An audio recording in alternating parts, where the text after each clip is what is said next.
Shalom saudara-saudara. Salam jumpa lagi dengan program Renungan Pagi. Pada hari ini, hari Sabtu tanggal 23 Maret 2024. Sebelum kita membaca dan merenungkan firman Tuhan, mari kita berdoa.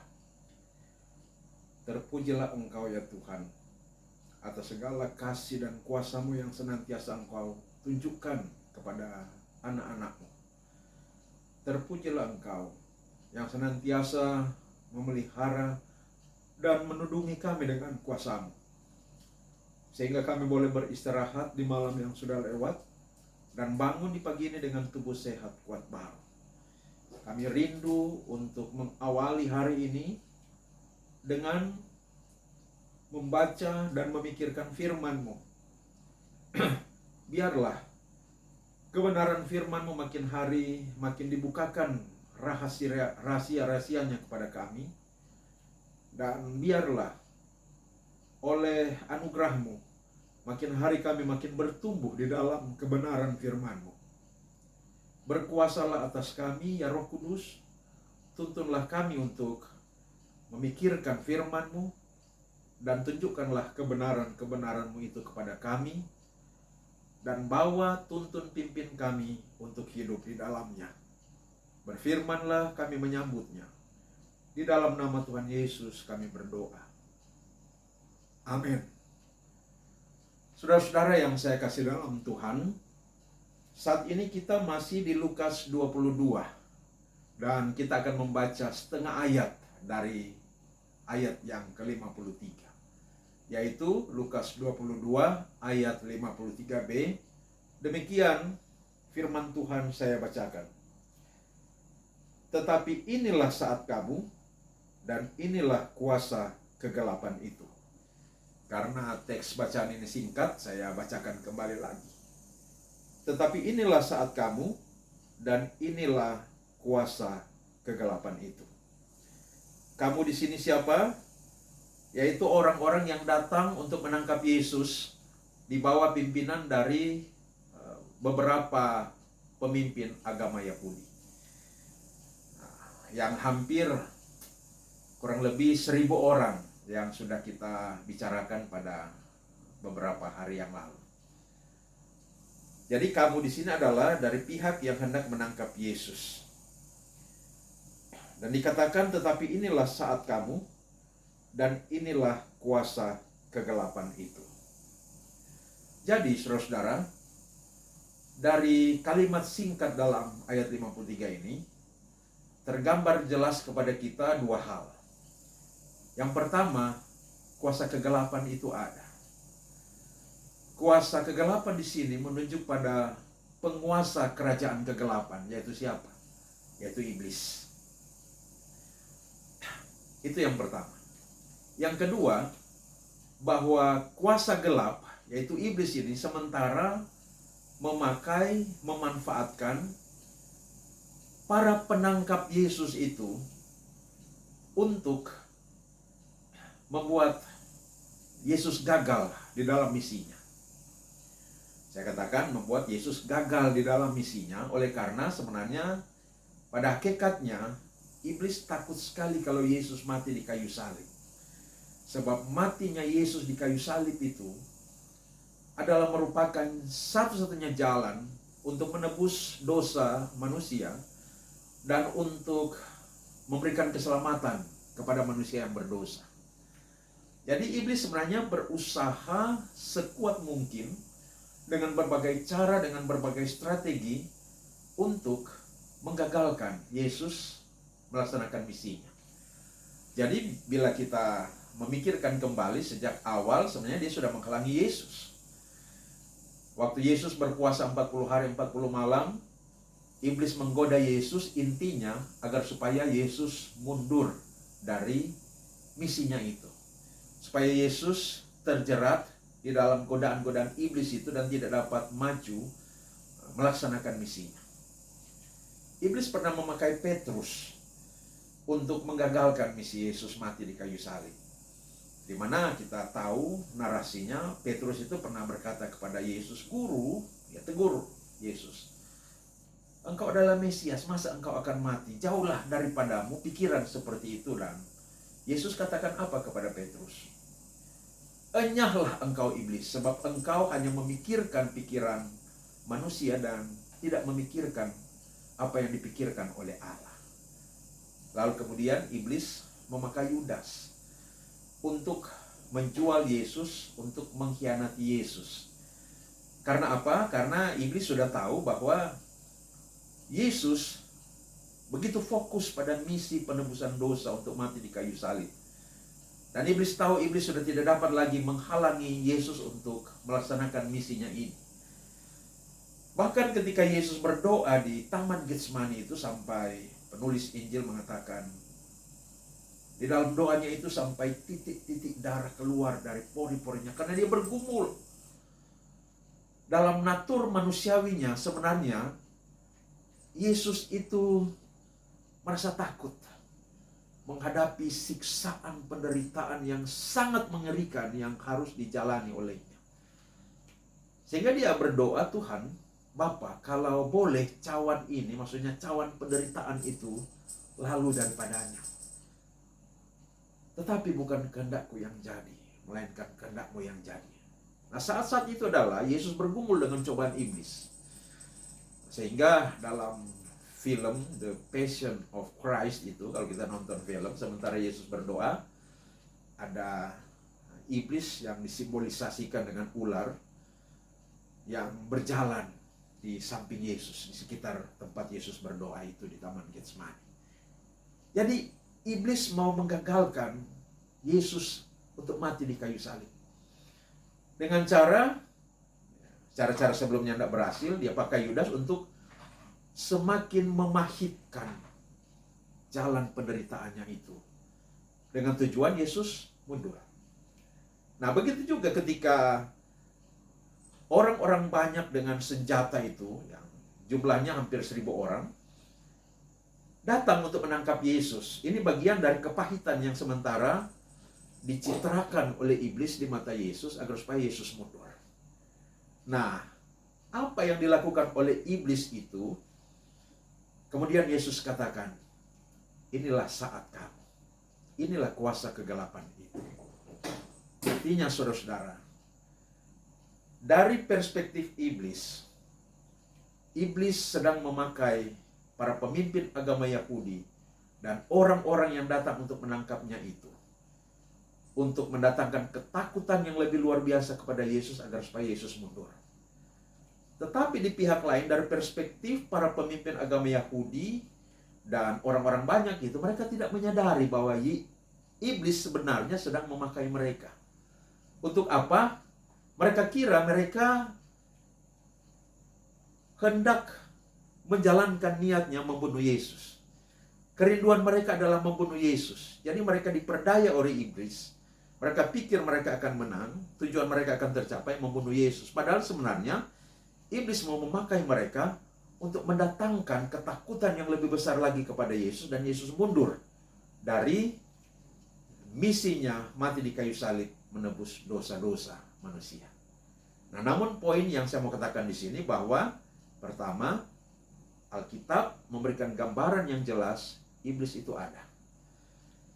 Oleh karena di sepanjang zaman, apalagi sejak zaman modern sampai sekarang ini, zaman modern itu ditandai di abad 17 terjadinya pencerahan, lalu kemudian diikuti dengan modernisasi yang ditandai dengan kebangkitan rasionalisme, yang kemudian segala sesuatu diukur dengan bukti-bukti empirik atau bukti-bukti rasional secara ilmiah.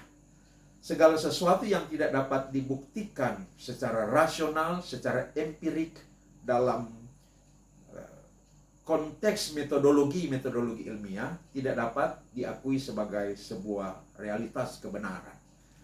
Nah, oleh sebab itu, modernisasi itu menjadi tantangan yang besar bagi agama, sebab akibat dari modernisasi ini banyak orang yang menolak akan kepercayaan kepada Allah, dan muncullah banyak sekali orang yang ateis. Paham ateisme ini muncul akibat dari modernisasi dengan proses sekularisasi dan yang senantiasa mengutamakan rasio, yang akibatkan kebenaran itu hanya ditentukan oleh bukti-bukti ilmiah dengan jalan menggunakan analisis-analisis yang menggunakan juga metode-metode ilmiah yang diakui secara rasional. Maka akibatnya Allah itu oleh karena tidak dapat dibuktikan secara empirik dan secara rasional ditolak dan muncullah kaum ateisme. Nah, demikian juga implikasinya pada kepercayaan akan adanya kuasa kegelapan. Satu entitas yang tak kelihatan yang namanya iblis. Banyak sekali orang yang kemudian bukan hanya menolak tetapi juga skeptik atau memiliki keraguan akan kepercayaan akan adanya entitas yang namanya kuasa kegelapan atau yang disebut dengan iblis atau roh jahat itu. Nah, oleh sebab itu dari Alkitab kita mendapatkan satu penegasan. Saudara, iblis itu ada. Dan iblis itu dia memakai orang-orang dengan caranya yang penuh dengan tipu muslihat, dengan cara-caranya yang motif-motifnya yang jahat. Jadi iblis itu motifnya jahat, caranya tipu daya atau tipu muslihat. Seperti yang terjadi di dalam kasus penangkapan Yesus itu. Jadi iblis itu ada. Nah, iblis itu saudara-saudara adalah musuh Allah dan musuh dari orang-orang percaya. Dan dengan demikian iblis itu adalah musuh dari kerajaan Allah.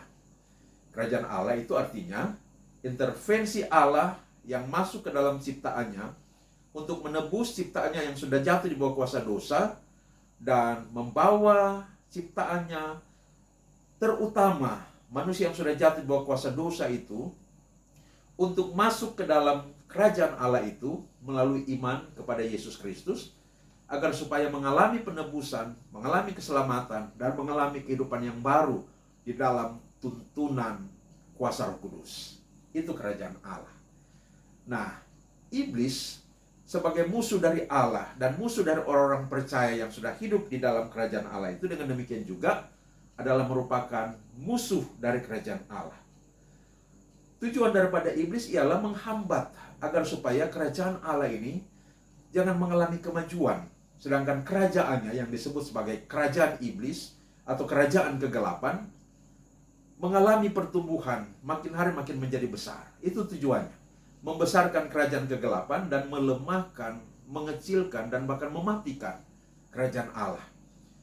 Itu tujuan daripada iblis.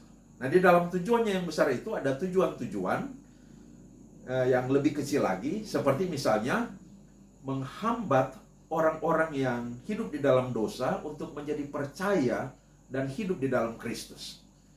Yang kedua, menghambat orang-orang yang sudah percaya dan mengalami penebusan dosa dari Yesus Kristus untuk menghambat pertumbuhan mereka di dalam Tuhan, untuk menghambat pertumbuhan iman mereka dan bahkan untuk mematikan iman mereka.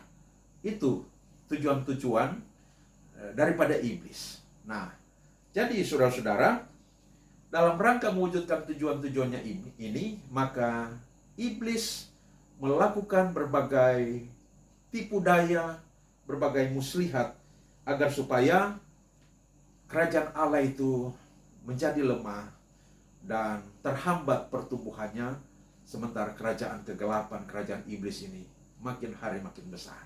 Itu tujuan iblis. Nah, di dalam sepanjang sejarah sesungguhnya ada 3 cara yang dipakai oleh iblis, 3 cara secara umum yang dipakai oleh iblis untuk menipu manusia. Yang pertama ialah iblis membuat manusia percaya bahwa iblis itu ada dan terfokus padanya. Nah, ini sudah terjadi sejak di awal-awal hadirnya gereja. Ya, berkembang terus sampai akhirnya gereja dalam pelayanannya pernah terjerumus dalam tipuan iblis yang pertama ini, di mana gereja lebih banyak berpikir tentang iblis, lebih banyak berpikir tentang bagaimana melawan iblis, dan ada film-film yang bersifat merepresentasikan sejarah secara historikal tentang bagaimana gereja dalam pelayanannya lebih banyak terfokus pada pelayanan-pelayanan pengusiran setan, pengejaran akan tukang sihir, penyihir, dan akhirnya gereja sendiri terjerumus di dalam perilaku-perilaku dan perbuatan-perbuatan yang mengandung tipu daya.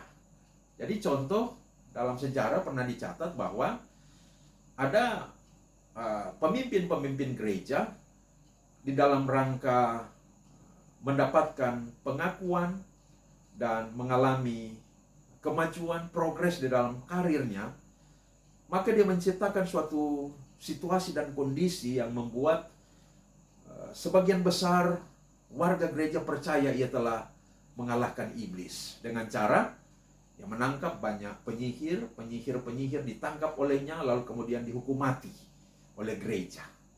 Padahal sebenarnya itu adalah sebuah kriminalisasi.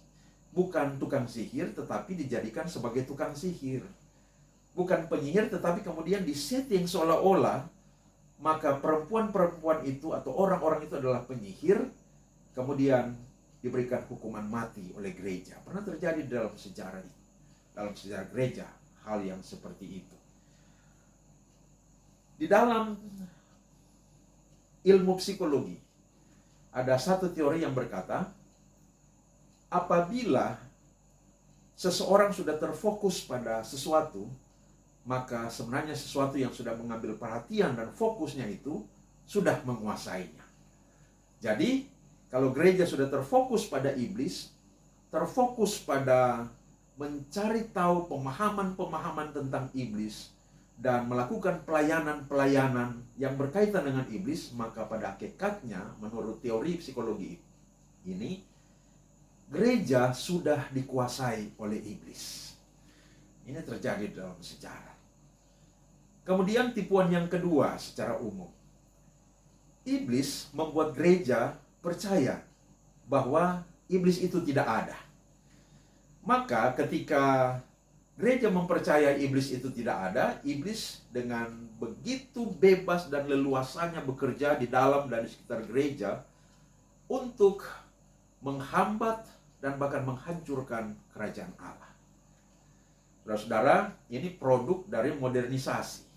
Yang saya sudah katakan tadi, modernisasi itu diakibatkan oleh karena manusia mulai melihat, menilai, menakar segala sesuatu dalam realitas dunia ini berdasarkan rasio.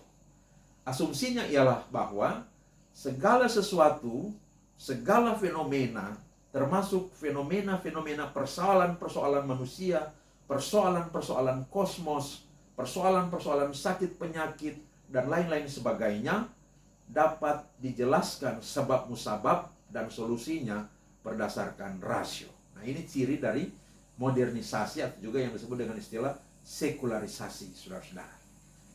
Maka kemudian pengaruh modernisasi ini mengakibatkan gereja mengambil kesimpulan bahwa iblis itu hanyalah sebuah mitos. Iblis itu sebenarnya tidak ada. Karena itu jangan percaya pada iblis. Segala persoalan, segala masalah, segala sesuatu dapat dijelaskan dengan rasio. Nah, salah satu indikatornya ialah dulunya manusia atau orang-orang Kristen gereja memakai kosakata kuasa jahat. Lama-lama istilah kuasa jahat atau kejahatan ini mulai digantikan dengan istilah crime atau kriminal atau perbuatan-perbuatan jahat. Nah, crime atau perbuatan jahat dengan kuasa jahat adalah dua hal yang berbeda, saudara-saudara. Kuasa jahat itu adalah suatu konsep yang di dalamnya terkandung unsur hakikat ontologis atau metafisik, yaitu entitas yang berada di balik daripada dunia realitas, dunia objektif. Sementara perbuatan-perbuatan jahat itu adalah hasil dari perilaku manusia yang dapat dinilai, dapat diukur, dapat dibuktikan secara rasional. Nah, ini adalah salah satu indikator dari modernisasi, saudara-saudara. Maka gereja yang hidup di tengah-tengah era modernisasi pernah menolak konsep bahwa iblis itu ada dan mengajarkan iblis itu tidak ada. Dan saya kira konsep itu terbawa terus sampai dunia sekarang, sedikit banyak masih ada pengaruhnya. Saya waktu masih kecil, oma opa orang tua saya mengatakan waktu saya lari dari keadaan yang gelap datang ke dalam rumah yang terang, oma tanya, kenapa Musa lari dengan ketakutan seperti itu? Saya katakan, ini ada setan di luar. Oma opa bilang, yang boleh bilang begitu. Setan itu nyanda ada, iblis itu nyanda ada, hantu itu ndak ada. Nah, ketika manusia, warga gereja mempercayai akan konsep iblis itu tidak ada, maka gereja sudah jatuh di bawah tipuan iblis yang kedua, yang membuat gereja percaya iblis itu tidak ada, dan dengan demikian iblis dapat bekerja dengan seleluasa mungkin di dalam gereja untuk menghancurkan gereja, untuk menghambat pertumbuhan iman, dan menghambat penginjilan supaya orang-orang tidak mendengarkan Injil, yang berdosa bertobat dan menjadi percaya kepada Yesus. Dihalangi semuanya. Nah, itu yang kedua. Yang ketiga, iblis membuat gereja percaya bahwa iblis itu ada, akan tetapi dia tidak dapat mempengaruhi dan mengalahkan orang-orang percaya. Nah, jadi setelah gereja kemudian memikirkan kembali pemahamannya tentang iblis itu tidak ada, pemahaman produk dari pengaruh modernisasi bahwa iblis tidak ada, gereja kemudian diperhadapkan dengan realita, kenyataan akan fenomena-fenomena yang berkaitan dengan realita, kuasa kegelapan. Realita dari adanya manifestasi-manifestasi dari pekerjaan iblis. Maka gereja kembali memikirkan konsep tentang ketiadaan iblis itu, dan akhirnya gereja kembali pada satu pemahaman bahwa iblis itu sebenarnya ada, tetapi iblis tidak dapat mengalahkan orang-orang percaya. Ini tipuan, saudara-saudara. Sampai sekarang banyak orang percaya yang yakin sekali, saya anak raja, saya anak Tuhan, iblis tidak dapat mengalahkan saya. Siapa bilang, saudara-saudara? Kita manusia meskipun sudah ditebus dengan darah Yesus dan sudah dibenarkan di hadapan Allah, secara natur kita masih berdosa. Dan apabila kita mengikuti natur dosa kita dan hidup di dalam dosa, ini menjadi satu akses bagi iblis untuk masuk dalam hidup kita, dalam pikiran kita, dalam rangka berkuasa atas kita untuk mengendalikan hidup kita, menjadi alat di tangannya untuk melakukan hal-hal yang jahat dan hal-hal yang berdosa. Oleh sebab itu, jangan sampai kita terjerumus pada tipuan iblis jenis yang ketiga ini. Saya tidak dapat dikalahkan oleh iblis. Dapat, saudara-saudara. Nah, karena itu, kesadaran akan tipuan jenis yang ketiga ini seyogyanya harus mendorong kita makin bertumbuh di dalam iman, makin memperkuat spiritualitas, makin mendekatkan diri dengan Tuhan, dan makin hidup di dalam tuntunan kuasa Roh Kudus, agar supaya iblis betul-betul tidak dapat mengalahkan kita dan menjadikan kita sebagai alat di tangannya untuk menghancurkan gereja, kerajaan Allah, misi pelayanan Tuhan. Kita harus banyak berdoa dan terus membangun kehidupan spiritualitas di dalam Tuhan, supaya kita memiliki kerohanian yang kuat, iman yang teguh, sehingga tidak mudah untuk dikalahkan oleh iblis. Nah, yang terakhir, saudara-saudara, bila demikian bagaimana caranya kita dapat mengidentifikasi satu fenomena? Apakah fenomena atau realita itu merupakan pekerjaan dari iblis atau merupakan pekerjaan dari Tuhan? Bagaimana kita membedakan sesuatu itu berasal dari iblis atau bukan? Nah, perhatikan, saudara-saudara. Yang pertama, kalau terjadi suatu fenomena, entah itu kerasukan atau orang yang sakit Tetapi ternyata hasil pemeriksaan dokter, dia tidak ada sakit. Hasil pemeriksaan darah, dan semua tes-tes medis sudah dilakukan, para medis tidak menemukan adanya satu penyakit di dalam dirinya. Nah, atau fenomena-fenomena yang lain, misalnya kerasukan, atau misalnya penglihatan-penglihatan, atau fenomena-fenomena berbicara dengan bahasa-bahasa yang tidak dimengerti, dan lain-lain sebagainya. Kita jangan langsung mengatakan bahwa itu adalah pekerjaan iblis. Bisa saja bukan, saudara-saudara. Pelayanan yang tepat akan menolong orang itu agar supaya terbebas dari pergumulan, persoalan yang dihadapinya. Nah, karena itu sebagai orang percaya, sebagai gereja, kita perlu mengetahui langkah-langkah untuk mengidentifikasi mana yang merupakan pekerjaan iblis dan mana yang bukan. Maka yang pertama, saudara-saudara, lihatlah apakah sesuatu yang sedang kita teliti itu memuliakan Tuhan Yesus. Kalau memuliakan Tuhan Yesus, berarti bukan dari iblis. Dan itu perlu diuji terus. Tetapi kalau ternyata ketahuan bahwa fenomena itu tidak memuliakan Yesus, berarti itu adalah bersumber dari iblis. Yang kedua, apakah sesuatu yang sedang kita hadapi itu, atau kita teliti itu berdasarkan firman Allah, atau cocok atau sesuai dengan firman Allah. Nah, kalau cocok, kalau sesuai dengan firman Allah, maka berarti itu bukan dari iblis. Tetapi kalau bertentangan dengan firman Allah, maka berarti itu berasal dari iblis. Yang ketiga, kita perlu kemudian mengkonfirmasi fenomena itu dengan beberapa orang benar. Orang benar di sini adalah merujuk kepada pelayan-pelayan Tuhan yang hidup di dalam kekudusan, yaitu para pelayan khusus, entah diaken, penatua, atau para pendeta. Dan cara yang ketiga ini adalah sebenarnya cara yang sangat bersifat presbiterial, sinodal. Oleh karena salah satu fungsi daripada model kepemimpinan dan kepelayanan presbiterial sinodal ialah para presbiter, yaitu para pelayan khusus, berkumpul dan berdialog dalam sebuah persidangan untuk menentukan hal-hal yang dikehendaki oleh Allah untuk dikerjakan di dalam satu konteks pelayanan jemaat atau gereja.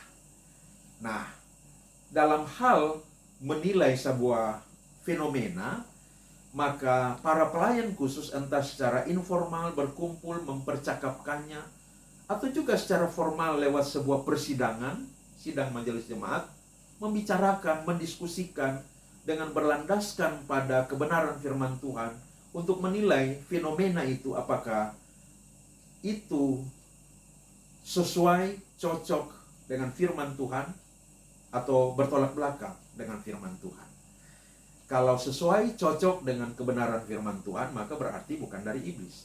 Tetapi kalau bertentangan dengan kebenaran firman Tuhan, berarti fenomena itu bersumber dari iblis. Yang terakhir, saudara-saudara, ini membutuhkan penilaian dalam jangka waktu yang panjang, yaitu melihat buah-buah kehidupan dari orang yang mengalami fenomena itu. Kalau ternyata di dalam satu rentang waktu, 1 bulan, 2 bulan, 3 bulan, 4 bulan, 5 bulan, 6 bulan, orang yang mengalami fenomena itu makin hari makin bertumbuh imannya dan perilaku hidupnya, karakternya makin berubah ke arah yang lebih baik, berarti pengalaman fenomenal yang dialami itu berasal dari Tuhan, bukan dari iblis.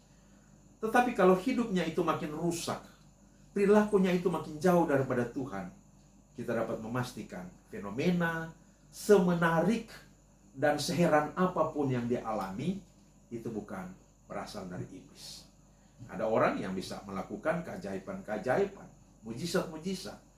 Untuk menentukan itu dari Tuhan atau dari iblis, kita lakukan 4 analisis seperti yang saya gambarkan tadi, saudara-saudara. Jangan langsung mengatakan bahwa mujizat itu berasal dari Tuhan. Bisa saja berasal dari iblis. Sebab Paulus mengatakan iblis dapat menyamar seperti malaikat terang. Bisa dapat menyamar seperti pembuat mujizat, bisa menyamar seperti pendeta, bisa menyamar seperti penatua, bisa menyamar seperti penginjil. Karena itu selalu harus diukur dengan 4 cara tadi, saudara-saudara. Contoh yang lain paling terakhir. Saya tidak akan menyebutkan nama, baik nama pribadi maupun nama jemaat. Dalam pelayanan saya pernah terjadi, ada satu ibu yang menelpon saya. Waktu itu saya sebagai ketua jemaat di satu jemaat. Dia menelpon saya meminta agar supaya didoakan. Dia didoakan. Karena apa? Karena dia sendiri di rumah, dia sulit sekali berjalan, oleh karena kakinya membengkak. Sudah diperiksa ke dokter, dokter tidak menemukan ada virus, bakteri, infeksi atau apapun di dalam darah yang diperiksakan di laboratorium itu. Maka kemudian ada pemikiran bahwa jangan-jangan itu adalah perbuatan dari kuasa jahat, yaitu iblis. Apalagi pada waktu itu dia sedang mengalami sesuatu hal yang aneh. Karena apa? Dia tidur di tempat tidur sendiri karena keluarganya harus bekerja dan sekolah. Lalu di depan tempat tidurnya ada lemari, dan pintu lemari itu ada kaca atau ada cermin. Di cermin itu dia melihat keluar, ada orang yang duduk di ruang tamu. Dan orang itu dia tidak kenal. Waktu dia berusaha untuk duduk dan melihat ke ruang tamu, tidak ada orang. Dia melihat ke cermin, ada orang. Dia melihat ke ruang tamu, tidak ada orang. Maka dia takut dan dia telepon saya. Lalu kemudian saya datang ke rumahnya dan dia ceritakan itu, lalu saya berdoa. Nah, jadi pelayanan doa terhadapnya sebenarnya bukan hanya 1 kali. Ada 2-3 kali. Yang intinya ialah, saya katakan pada ibu itu, ibu, saya mau mendiagnosa dulu, ini pekerjaan kuasa kegelapan, atau sakit ini adalah hal yang medis. Jadi kita harus menentukan, itu penyakit medis atau non-medis. Kalau non-medis berarti pekerjaan kuasa kegelapan. Indikasi-indikasinya sudah ada, yaitu karena gangguan-gangguan seperti tadi. Lalu saya mulai bertanya, dan saya berkata kepada ibu itu, ibu, kalau iblis mau masuk, merasuk, mengintimidasi, menganiaya seseorang, mendatangkan sakit, penyakit, dan kebinasaan pada seseorang, oleh karena dalam hidup orang itu ada akses, ada pintu yang terbuka untuk dia masuk. Ada beberapa akses yang bisa saja menjadi jalan bagi iblis masuk ke dalam hidup dari ibu, saya katakan. Yang pertama, yaitu kalau ibu menyimpan akar pahit, kebencian, dendam, itu menjadi pintu yang terbuka untuk iblis masuk. Karena iblis suka sekali hati yang luka. Hati yang luka, yang secara rohani itu terluka dan berdarah, itu sangat disukai oleh iblis. Itu menjadi makanan yang sangat enak dan bergizi bagi iblis. Perhatikan, saya katakan pada ibu itu, kalau orang ada daging yang berdarah, orang lempar ke tempat sampah. Lihat Jo, anjing baku rempot, bakalai untuk mau baku rampas, mau ambil itu daging yang berdarah-darah itu. Begitu juga dengan hidup kita. Kalau ada batin hati yang terluka, maka iblis akan datang masuk ke dalam hidup kita untuk tinggal di dalam diri kita, sebab dia dapat makanan dari hati yang terluka. Maka jangan memelihara kebencian dan dendam. Kita harus memiliki kemampuan untuk melepaskan pengampunan, maaf, agar supaya tidak ada hati yang luka di dalam diri kita yang menjadi akses untuk iblis masuk. Saya katakan kepada ibu itu. Yang kedua, yaitu dosa yang belum terselesaikan. Kita adalah manusia yang berdosa, itu satu hal. Tetapi dalam hal kita dengan sadar sengaja melakukan dosa-dosa tertentu, ya, misalnya dosa persinahan, atau dosa korupsi, dosa mencuri, dan lain-lain sebagainya, yang tidak diketahui oleh siapapun, hanya kita, Tuhan, dan iblis yang tahu. Itu menjadi pintu yang terbuka, akses untuk iblis masuk dalam hidup kita. Saya katakan kepada ibu itu. Yang ketiga, terakhir, kalau kita berkecimpung dengan hal-hal mistik. mungkin suka pergi patonaas, dukun, percaya dan pegang-pegang tuh opo-opo, pokos-pokos dan lain sebagainya, itu juga menjadi pintu masuk bagi iblis dalam hidup kita. Nah, dari 3 pintu ini mana yang terbuka? Tiba-tiba ibu itu menangis. Dan dia mengakui bahwa dia marah sekali, menyimpan amarah kebencian terhadap seseorang yang adalah pimpinannya. Karena katanya pimpinannya mendiskreditkan dia, melakukan ketidakadilan kepadanya, berusaha untuk menjatuhkan dia, dan lain sebagainya. Lalu saya tuntun dia dengan firman Tuhan yang berbicara tentang keharusan untuk mengampuni. Saya tanya apakah dia sudah bersedia untuk mengampuni. Karena dia bersedia, saya tuntun dia untuk doa melepaskan pengampunan. Baru sesudah itu, saya mendoakan dia, menutup pintu yang terbuka itu dan mengusir iblis yang merasuk dia, mendatangkan penyakit di dalam dirinya. Singkat cerita, selesai pelayanan itu saya kembali ke pastori. Kira-kira 3 jam kemudian ibu itu telepon. Dia telepon, dia katakan, "Pendeta, betul ternyata ada kiriman Pak kita. Tadi kita ada buang air besar. Lalu karena ada sesuatu yang kita rasa aneh keluar, maka kita ambil kayu kong kita lihat." Dan dia katakan, ternyata itu adalah tali bagu, pendeta. Saya tidak mengerti apa yang dimaksud dengan tali bagu, tapi kemudian dia menjelaskan kepada saya, tali bagu itu adalah sesuatu yang dikirimkan oleh orang-orang yang berkecimpung dengan hal-hal mistik dalam rangka menghabisi nyawa dari orang lainnya. Dia katakan, orang umumnya dalam kepercayaan kami di pulau, dia bilang begitu, kalau sok kena tali bagu mau mati, pendeta. Mari ini sok keluar berarti kita selamat. Puji Tuhan, pendeta. Dia bersyukur. Saya pergi lagi kepadanya, berdoa bersyukur bersamanya, dan beberapa hari kemudian bengkak di kakinya sudah menurun. Dia sudah bisa jalan, dia sudah bisa mengajar lagi karena dia adalah seorang guru, dan dia sudah sembuh pulih kembali pada waktu itu. Nah, jadi saudara-saudara, kita harus memiliki satu strategi untuk mengenali mana sesuatu yang dari iblis dan mana yang bukan. Dalam hal penyakit, kita harus mengenali mana penyakit yang medis atau mana penyakit yang non medis. Jangan penyakit medis, orang bilang semua karena pekerjaan kuasa kegelapan. Dan banyak yang seperti itu. Dan banyak pendoa-pendoa palsu juga sekarang, jadi harus hati-hati. Penyakit medis dikatakan santet dari kuasa jahat, dari orang-orang lain yang dipengaruhi oleh kuasa kejahatan. Akhirnya orang yang sakit itu sudah tidak berobat lagi secara medis dan akhirnya meninggal, saudara-saudara. Padahal semuanya itu bukan pekerjaan kuasa kegelapan, yang bila kalau ditangani secara medis mungkin dia masih berumur panjang. Jadi kita harus mempunyai kemampuan untuk mengidentifikasi mana fenomena yang dari kuasa kegelapan dan mana yang bukan. Penyakit, mana yang medis, mana yang non medis. Kerasukan, mana yang betul-betul kerasukan karena pekerjaan kuasa kegelapan, mana yang kelihatan seperti kerasukan tapi sebenarnya hanya sebuah gejala kejiwaan yang perlu ditangani secara medis. Nah, jadi ini beberapa hal tentang kuasa kegelapan. Sedikit saja saudara-saudara yang dapat kita renungkan. Mungkin pemikiran secara lebih luas, secara lebih mendalam, secara lebih detail lagi tentang kuasa kegelapan dapat kita peroleh pada lain kesempatan. Kali ini sedikit saja tentang kuasa kegelapan, kiranya dapat menjadi berkat bagi kita semua. Terpujilah Kristus. Mari kita berdoa. Tuhan, terima kasih untuk firman-Mu.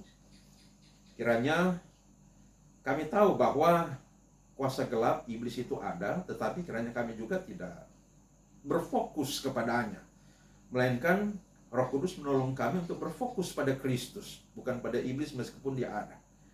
Dan Tuhan tolong kami agar supaya makin hari kami makin berfokus pada Yesus, membangun kehidupan rohani di dalam Kristus, supaya kami memiliki iman dan kerohanian yang kuat dan tidak mudah termakan oleh tipu daya iblis yang mau menghancurkan iman dan kerohanian kami. Apalagi menjadikan kami sebagai alat untuk menghancurkan kerajaan Allah. Tolong kami Tuhan, bertumbuh di dalam Engkau, lewat pemberitaan firman Tuhan, lewat pengajaran-pengajaran, lewat ibadah-ibadah. Mampukan kami setiap hari hidup mengasihi Tuhan, setiap waktu mengasihi Tuhan, dan terus makin bertumbuh dalam perasaan cinta dan kasih kepada Tuhan Yesus. Kami serahkan keberadaan hidup kami, aktivitas kami sepanjang hari ini, ketika kami bekerja, ketika kami menuntut ilmu, ketika kami beraktivitas apapun itu, semua agenda-agenda kami di hari ini, kami serahkan dalam tangan Tuhan. Mohon Tuhan pimpin, mohon Tuhan berkati supaya semuanya berjalan dengan lancar, target-target, tujuan-tujuan kami boleh tercapai. Kami serahkan semua jari juang kami, hari esok, masa depan anak-anak kami hanya ke dalam tangan Tuhan. Jika ada yang sedang dalam pergumulan, sakit penyakit, kami mohon tangan Tuhan yang penuh kuasa menjamah dan mengalirkan kuasa yang hebat di dalam tubuh mereka, mengenyahkan sakit penyakit yang diderita. Apabila ada yang sedang dikuasai oleh roh jahat, oleh iblis, kuasa kegelapan, kami minta di dalam nama Tuhan Yesus, Tuhan bebaskan mereka dari kuasa kegelapan yang mengikat mereka. Yang dalam persoalan, masalah, apapun itu, kami mohon Tuhan beri jalan keluar supaya mereka terlepas dan menemukan solusi dari segala masalah dan pergumulan itu. Berkati pemerintah bangsa dan negara Republik Indonesia, pemerintah Provinsi Sulawesi Utara, pemerintah Kota Manado, mampukan mereka menjalankan roda pemerintahan sesuai kehendak Tuhan dan membawa masyarakat makin hari makin sejahtera. Tuhan berkati kiranya Gereja Masinjili di Minahasa, Badan Pekerja Majelis Sinode Gemim, mulai dari ketua sinode dan semua wakil-wakil ketua sinode, sekretaris, wakil-wakil sekretaris, bendahara, wakil bendahara, semua anggota Badan Pekerja Majelis Sinode Gemim, Tuhan urapi, Tuhan berkati untuk memimpin penyelenggaraan tugas panggilan pelayanan Gemim di tanah Minahasa, di Sulawesi Utara, di Indonesia, dan bahkan di dunia ini. Terima kasih Tuhan, terpujilah nama-Mu. Yang bersyukur berulang tahun, Tuhan berkati, pimpinan Tuhan terus berlaku atas mereka. Ini doa kami, yang kami naikkan beralaskan iman kepada Tuhan Yesus, Juru Selamat kami yang hidup. Haleluya. Amin. Demikian saudara-saudara renungan pagi pada saat ini. Sekali lagi kami mohon apabila saudara merasa diberkati dengan pelayanan kami ini, berkenan kiranya untuk menekan tombol subscribe agar supaya pelayanan kami lewat media sosial boleh makin hari makin maksimal. Terpujilah nama Tuhan, selamat beraktivitas, selamat pagi, Tuhan memberkati kita semua. Shalom.